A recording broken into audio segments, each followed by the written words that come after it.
woman assumes the functional role of men. To assume the functional role of men, she even has to dress as a man. Have you ever seen her going to work? In trousers and jacket and a tie? Maybe it hasn't come to Singapore as yet. She even has to talk as the man. I don't want to mention any names in the former President Clinton's cabinet.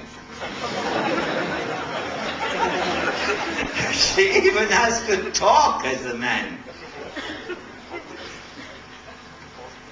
She has to behave as a man in the office. And in the process, she destroys her own femininity. Allah subhanahu wa ta'ala describes femininity in the Quran. Musa alayhi salam is over there at the well. You remember when he fled from Egypt? And the two girls were there with their sheep and goats and so on, and he watered them. So they were able to go home early. And then the father sent back one of the girls. Go to him and invite him to come for a meal. And this girl, who is a knight, who is really the knight, Allah describes her coming to meet Musa alayhi salam. Allah describes her bashfulness. Allah describes how shy she feels. Allah describes how she is trailing her clothing behind her. She is at her wit's end because she has to approach a man. You think Uncle Sam's daughter is like that?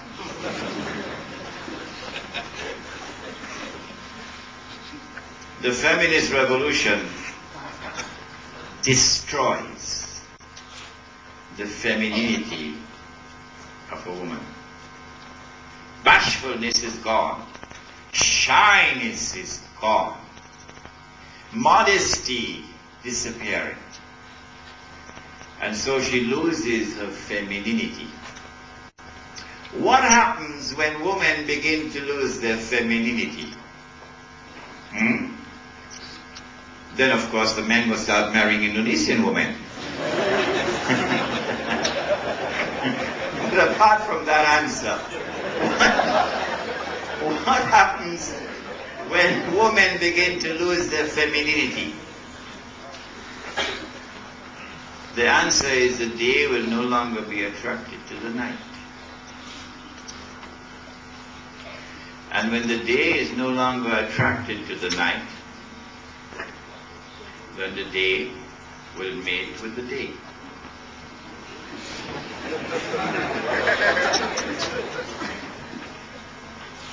And so homosexuality and lesbianism are the necessary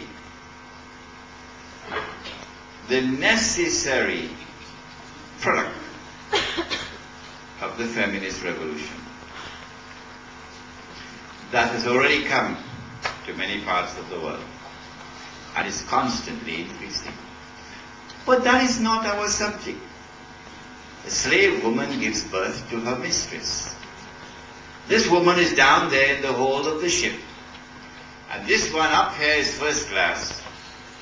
And this one has embraced the feminist revolution. As the night tries to become day, the night will no longer be truly night. And so not only does woman lose her femininity, she loses something else. Come on, tell me. At least Singapore should be able to answer that. She loses her fertility. Have I struck a chord now, Singapore? She loses her fertility. As the night tries to become day, women lose their fertility. So they can't have babies. Because they now lack fertility. Wherever the feminist revolution has taken root, there have been declining fertility rates. Now do you know what's going on in Singapore? Declining fertility rates.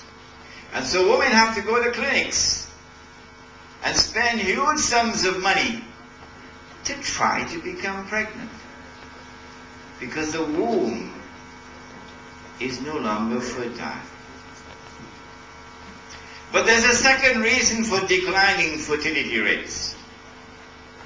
It is not just the feminist revolution and the struggle for women's liberation. It is also the environmental pollution. The environmental pollution impacts upon men. I still have some hair on my head, but my wife is telling me it's getting thin up here now. What do you think is causing this? Why are men balding? Why are men losing their hair?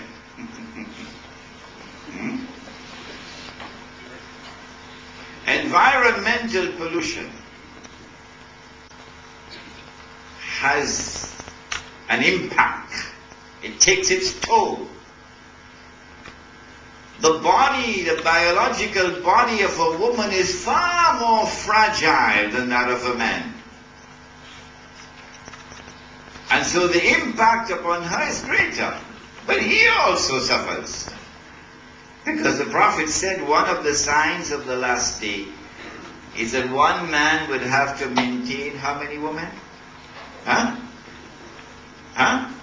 50.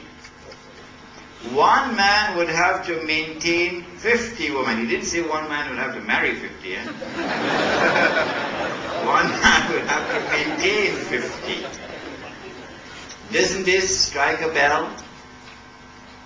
That there's some mysterious change taking place in the sperm?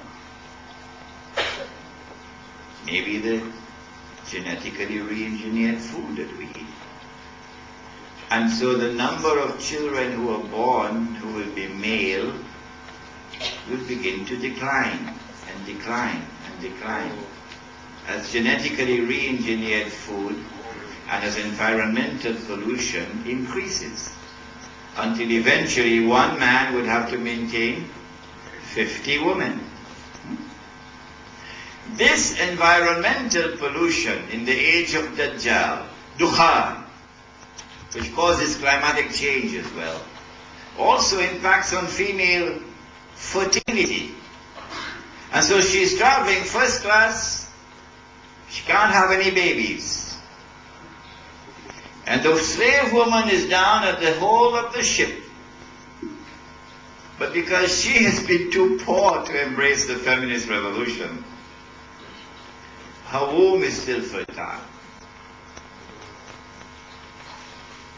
And so her womb will now become a factory. Her womb will now become a factory. She's impregnated, and the baby is a first-class baby. First-class baby. But the slave woman has to carry the baby to term. At least for these 9 months, she's going to live like a queen. There's good food to eat, and clean water to drink, and so on. But what happens when the baby is born? It is Muhammad ﷺ speaking 1400 years ago in answer to the angel. When the baby is born, the baby is going first class. And the mother remains as a slave in the bottom of the ship. And so a slave woman is given birth to her mistress.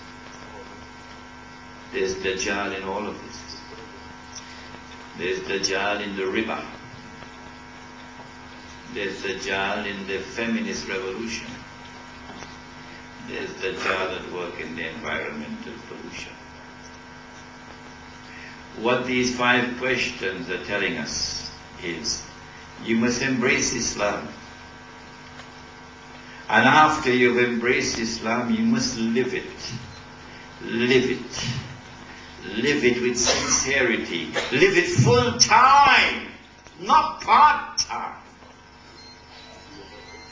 And the heart must turn to Allah. And when you live Islam full time, then one day Allah will put nur into your heart, light. They don't sell that light in the stock market.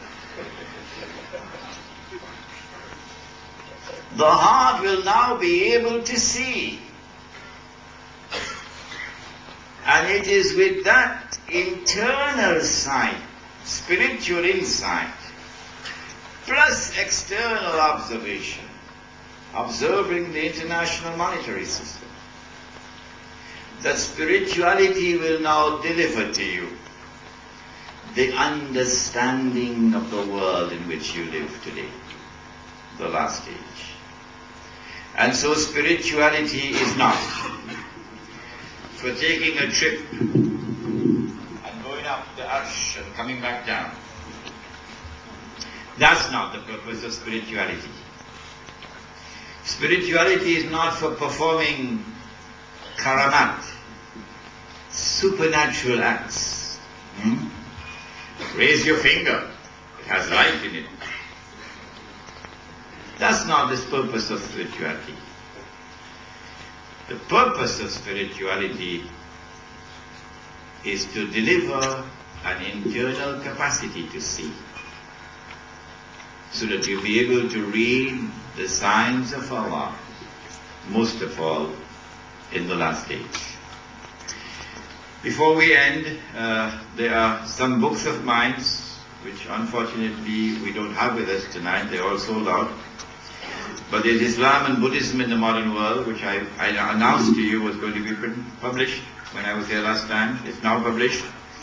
Islam and Buddhism in the Modern World is outside. The Quranic method of curing alcoholism and drug addiction is also outside. And an interesting conversation between George Bernard Shaw and Maulana Abdul Alim Siddiqui, rahimahullah. I edited the text and I also wrote a commentary. You can read it in probably an hour or two. And this book is also outside. ربنا تقبل منا إنك أنت السميع العليم وتب علينا يا مولانا إنك أنت التواب الرحيم برحمتك يا أرحم الراحمين آمين.